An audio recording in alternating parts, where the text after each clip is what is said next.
Tonight, Prince George's County now is preparing to impose a 30-day curfew on children.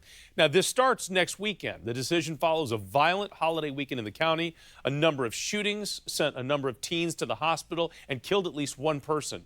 7 News' Christian Flores live in Capitol Heights at the scene of one of those shootings, looking into how this curfew is going to be enforced. That's going to be a tall order, Christian. It really is. And in just past 48 hours, detectives, evidence markers, and shell casings were scattered all across this parking lot and inside the 7-Eleven where a 15-year-old boy was shot and killed. As you can see, there's still police tape blocking off this parking lot. The store is still closed at this point. Right now, county officials are hoping this curfew for everyone under the age of 18 will help curb this recent violence, especially in the cases involving children. We will spare no resource in terms of combating violent crime. Prince George's County Executive Angela Also Brooks is determined to curb crime that has recently victimized many children.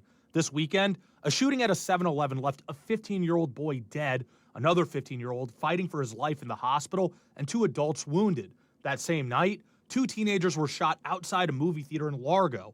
Also, Brooks has announced the county will enforce an existing curfew law for children. I promised that we would put forward every resource that we had to combat the rise in violent crime and invest in our youth. Also, Brooks says police have arrested 430 kids so far in 2022, more than double than this time last year.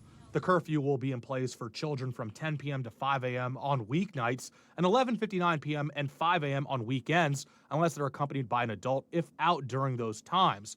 A violation comes with a warning and parental notification, with a child released to social services if the parent does not respond. The question now is how this will be enforced.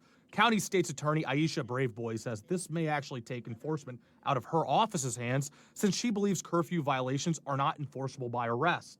The penalties really are civil in nature.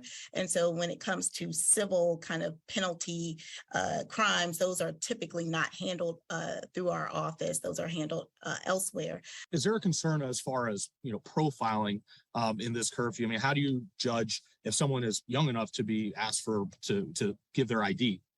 It's important that we continue to police in a way that is constitutional, and that is something that my office will continue to hold everyone accountable for.